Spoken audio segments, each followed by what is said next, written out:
Yeah, I feel like a lot of Sosie Bacon's problems in this movie would be solved if she just turned on the kitchen light. Our friend William Bibbiani is here. You may know him better as Bibs if you are an old school What the Flick fan. If you are a Schmodown fan, he's like legendary Schmodown champion, William Bibbiani.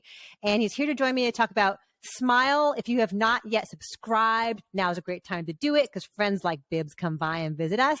People like Katie Walsh and Christian Harloff and Tim Grierson and Dan Merle, they've all been stopping by. But Bibs is a horror expert, and so that's why I wanted him to talk about Smile. What is this creepy movie about? Ooh, that's a good question. It's about smiles.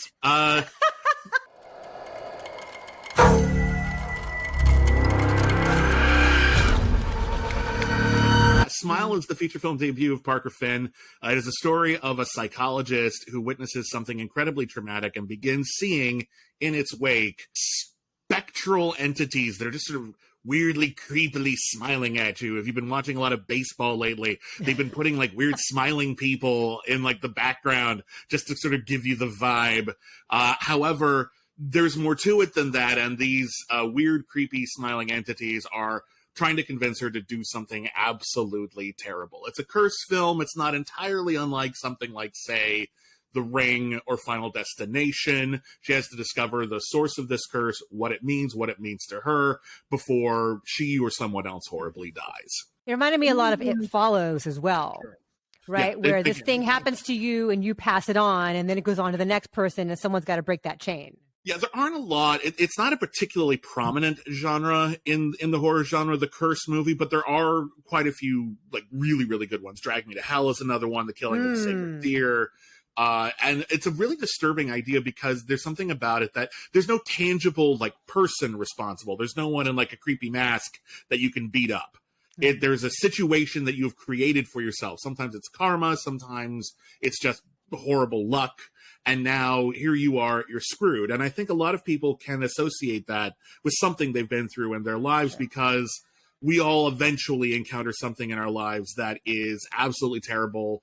Maybe it's the result of our actions, or maybe it's just we went down the wrong street that day and now we're stuck with this forever. What I love about Smile is Parker Finn seems to understand that this is a movie about trauma, and it is a story about how trauma can be shared either intergenerationally. We find out our protagonist has a history of something really terrible happened to their mother, or like through others, through your experiences with others. And the movie takes that concept of trauma, treats it as what if it was like literally a curse, which one might argue is a little unfair to mental health, but it's the horror genre. It's working allegorically.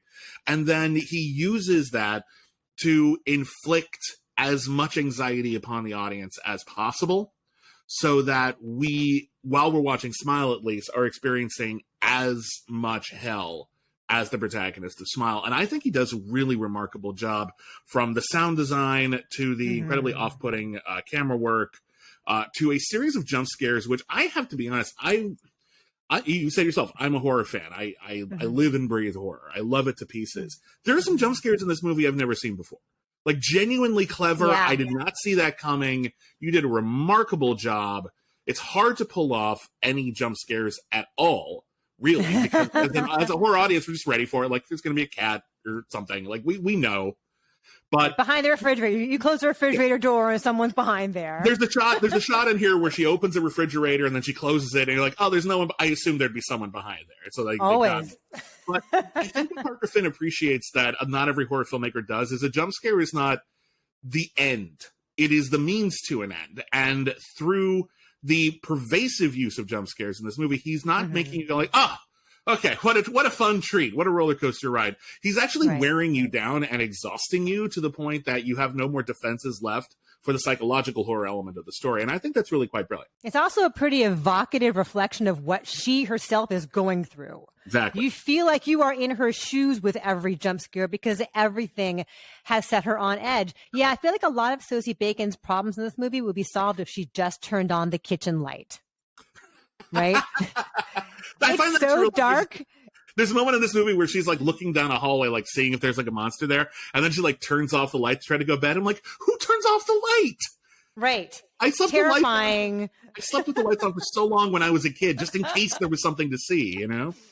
She needs to not drink wine in the kitchen. She needs to like sit down at a table and set her wine glass down like a civilized person. She could help her own cause here.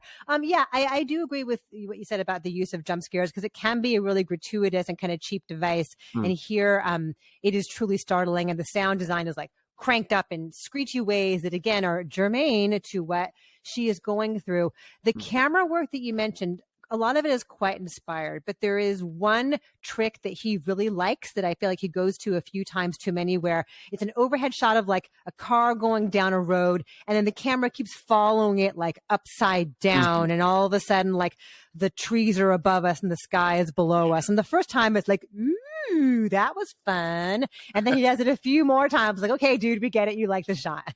Let's find something else to do here. If you think about it, it's funny how we never really question like just establishing shots. Like if it was just an establishing shot of a forest, we wouldn't even be commenting on it. But here, at the very least, we're thinking about the choices that he's making. And I thought, I agree. It's a little overdone, but it is disorienting. Oh, and yeah, and that's the point, yeah. That's exactly. And so I think it works. I think here's the thing with a movie like Smile. It's so easy to pick it apart with just little things like, oh, I've seen that before, or that's kind of like The Ring, or that's kind of like It Follows, or, oh, well, that's a jump scare. I see you almost did the refrigerator thing. And, if you try to like pull it apart, like you're, I don't know, like you're dissecting a frog or something and trying to find, the organs, you can see the pieces here. It's not like they're reinventing the wheel. It's just a really good wheel. Like I think it's just incredibly effective. And for a relatively straightforward horror movie, the concept is pretty simple to wrap your head around. It's not like the most original thing ever. It's just the execution is excellent. And really, that's all you need sometimes.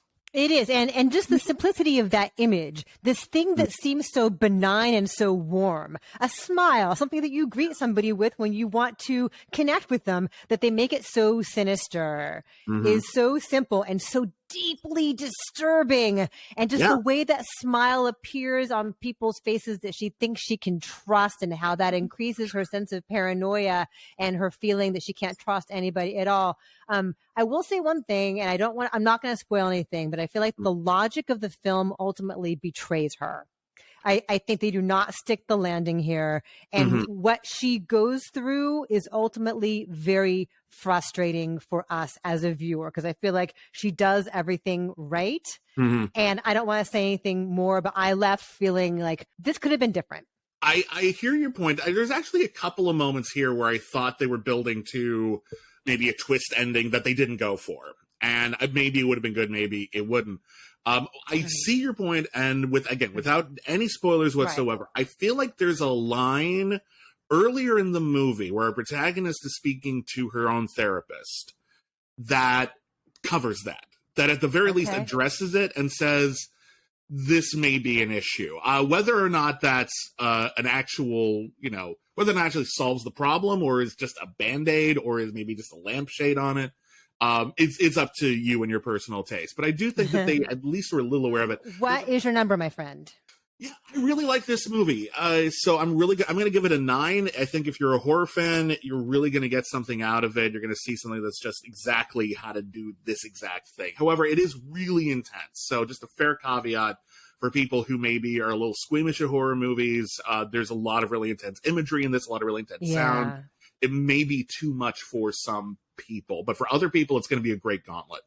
It is very disturbing and very well done. I'm saying 7.8. Smile is in theaters. This is a place where you want to see it with other people to have that experience for sure.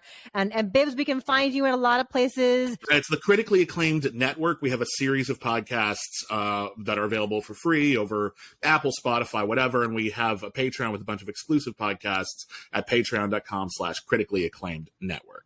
And you have your soap business, your soap of the month club. Yeah, so we had our own soap store, and it's evolved into a soap of the month club. It has its own Patreon. It's patreon.com/saltcatsoap, and we send out, depending on what tier you're at, a certain number of soaps to our U.S. customers every single month. And next month we're doing a bunch of horror-themed soaps. Cool. So the people at the 2 soaps a month tier are going to be getting. We don't have our main soap all finished yet, but we have glow in the dark ghost soaps.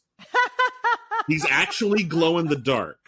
So you turn off your bathroom light, and these will just glow blue, and they're really, really cute. Smile and get clean with Bibs. Thank you, my friend.